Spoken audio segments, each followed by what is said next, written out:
Naam, karibu tena mtazamaji kwenye habari zetu siku hii ya leo ya Jumatatu ya tarehe 17 mwezi wa 8 mwaka 2026.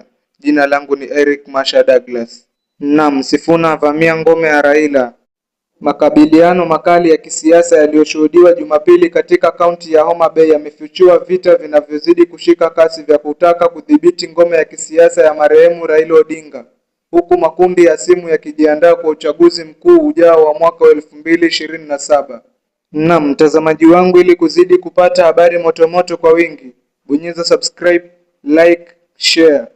Linda Mwananchi inayoongozwa na gavana wa Siaya James Orengo na seneta wa Nairobi Edwin Sifuna ilikaidi vizuizi vya barabarani, uvamizi na hatimaye kuandaa mikutano Nyandiwa, Sindo na Homa Bay mjini.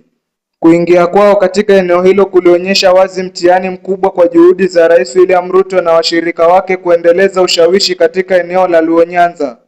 Eneo hilo lilimkataa katika uchaguzi wa mwaka wa 2022 na kumpigia kura mwanao marehemu Raila Odinga.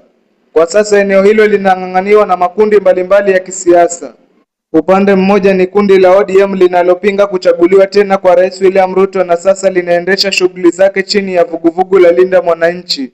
Mrengo mwingine ni kambi inayounga mkono serikali ambayo imekuwa ikitumia miradi ya maendeleo na teuzi serikalini kujipigia debe. Homa Bay kwa miaka mingi imekuwa ngome kuu ya kisiasa ya Bwana Raila Odinga, lakini sasa ni kitovu kinachong'ang'aniwa na mirengo miwili. Kufuatia kifo cha Bwana Raila Odinga mwaka jana kilichoacha pengo kubwa la kisiasa, Homa Bay imekuwa eneo muhimu la kupimia ni nani atakayerithi ushawishi wake wa kisiasa. Gavana Gladys Wanga, ambaye ametajwa kama mmoja wa viongozi wanaoweza kuchaguliwa kama mgombea mwenzo wa Rais William Ruto mnamo mwaka 2027, anakabiliwa na changamoto ya kulinda ngome ya jadi ya Raila Odinga ODM. Ana kibarua kuonyesha kuwa ushirikiano wa chama hicho na serikali ya Kenya Kwanza umeleta manufaa kwa eneo hilo. Tangu aingie mamlakani, Rais William Ruto ameongeza ushawishi wake wa kisiasa na miradi ya maendeleo katika nyanza za Waluo. Serikali imetaja miradi kama kukamilishwa kwa uwanja wa Raila Odinga, gati ya Homa Bay, soko la samaki la Koginga, ikulu ndogo, nyumba za gharama nafuu, barabara ya mzunguko ya Mfungamano Rusinga, ukarabati wa chuo kikuu cha Tom Mboya pamoja na ujenzi wa uwekezaji wa lami katika barabara mbalimbali. Hata hivyo, Linda Mwananchi inatoa hoja tofauti ikisema barabara, viwanja na miradi mingine ya maendeleo haiwezi kuchukua nafasi ya uwajibikaji, haki za kidemokrasia na kuheshimu utawala wa sheria. Bwana Edwin Sifuna aliwaambia wakazi kuwa maendeleo hayafai kutumiwa kuwanyima haki za kikatiba na uongozi wenye uwajibikaji. Baba alituambia tuweke demokrasia, uhuru na kuheshimu utawala wa sheria mbele ya kila kitu.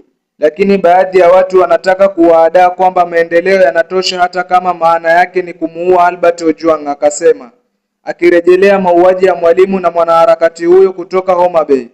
Alisema serikali inayoheshimu utawala wa sheria haipaswi kuwa na tatizo la kuleta maendeleo.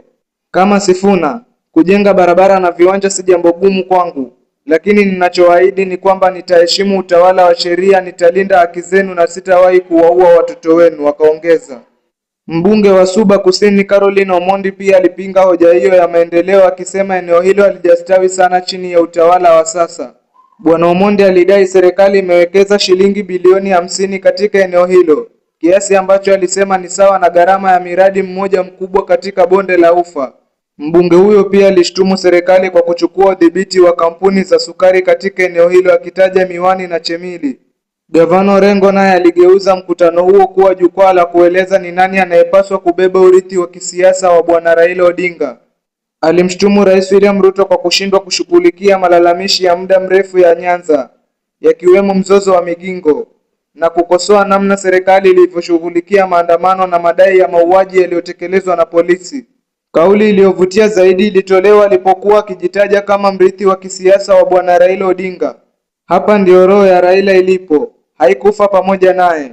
Uongozi unachukuliwa, haupeanwi, na ndiyo maana mimi ndiye Raila aliyesimama, akasema Bwana Orengo.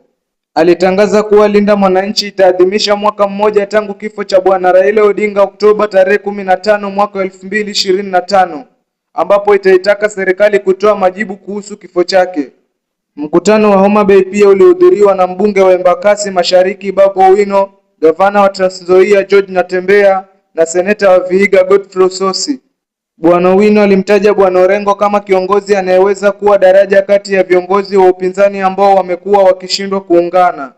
Huyu ndiye mtu pekee atakayewaletea viongozi hawa wote pamoja mezani na kuamua kuhusu kiongozi mmoja, akasema Bwana Owino.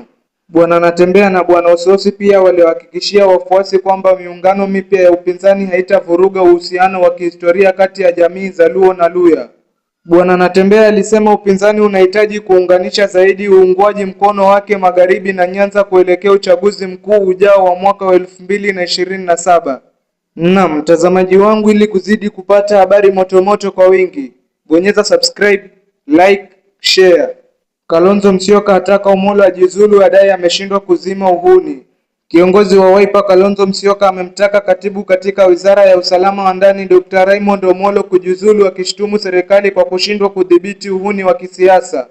Bwana Musyoka pia alidai kuwa ukosefu wa usalama unaoshuhudiwa katika maeneo mbalimbali ni sehemu ya mpango wa kuunda mazingira yatakayotumiwa kuahirisha uchaguzi mkuu ujao wa mwaka 2027. Wahuni wanaeneza hofu na hatuwezi kufuata mkondo huo. Katibu Omollo lazima ajiuzulu kwa sababu mkuu wake amekataa kumtimua ili hali kuna visa vya ukosefu wa usalama kila mahali, akasema Bwana Musyoka alipokuwa akizungumza katika kanisa la Redeemed Gospel Kitimani, kaunti ya Machakos. Alishangaa kwa nini vitendo vya kihuni vinaendelea licha ya Rais William Ruto kutoa hakikisho hapo awali kwamba serikali ilikuwa imemaliza tatizo hilo. Bwana Musyoka alitaja ghasia zilizoshuhudiwa Homa Bay siku ya Jumapili, ambapo waandishi wawili wa habari walijeruhiwa na biashara kufungwa kuelekea mkutano wa Linda Mwananchi. Pia alirejelea vurugu zilizotokea katika eneo bunge la Rongai, kaunti ya Nakuru Jumamosi, ambapo msafara wa aliyekuwa naibu rais Rigathi Gachagua ulipigwa mawe na mikutano ya kisiasa kuvurugwa.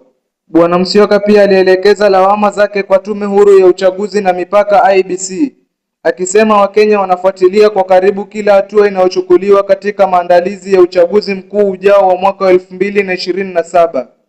IEBC inapaswa kuwaruhusu Wakenya kuwachagua viongozi ambao hawajatwaliwa na serikali. Tulisema hatuwezi kuelekea katika uchaguzi ujao tukiwa na Smartmatic kama kampuni inayotoa programu ya uchaguzi, na tunajua michezo hii lazima ikome, alisema Bwana Kalonzo Musyoka. Bwana Kalonzo Musyoka aliandamana na gavana wa Machakos Wavinya Ndeti, mwenyekiti wa Wiper na aliyekuwa mbunge wa Kigumo Jamlet Kamau, seneta wa Machakos Agnet Kavindu na naibu gavana Francis Mwangangi.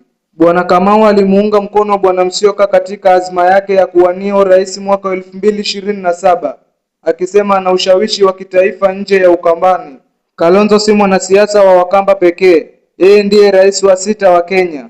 Kuanzia wikendi ijayo tutaanza ziara zetu za kisiasa na haki itakuwa msingi katika chama hiki, alisema Bwana Kamau. Kalonzo ni mtu wa amani na mwaka 2007 kama hangeungana na Mwai Kibaki nchi isingekuwa na amani. Amejitolea kwa dhati kwa Raila na sasa ni zamu yake. Hana doa. Ikiwa tunataka kiongozi mwenye amani basi huyo ni Kalonzo Musyoka, akaongeza Bwana Kamau. Bwana Musyoka pia alizungumzia utata wa bajeti katika bunge la kaunti ya Machakos, akiwataka MCA kuidhinisha bajeti hiyo ili serikali ya kaunti iweze kuendelea kutoa huduma kwa wananchi. Bajeti si pesa za kibinafsi za gavana, kwa hivyo tushirikiane na tusonge mbele, akasema kiongozi huyo wa Wiper. Gavana Ndeti alimtaka Rais Ruto na vyombo vya usalama kuchukua hatua madhubuti dhidi ya vitendo vya kihuni na kurejesha usalama nchini. Pia alimuunga mkono Bwana Musyoka kuwania urais mwaka 2027, huku akiwakosoa madiwani kwa kuidhinisha nusu ya bajeti ya kaunti, ambayo alisema inaweza kugharamia mishahara pekee. Bila bajeti hatuwezi kutoa huduma ambazo wananchi wetu wanahitaji. Nimewaita madiwani ili tukae pamoja kwa sababu ni sisi tutakaoipeleka kaunti mbele, alisema Bindeti.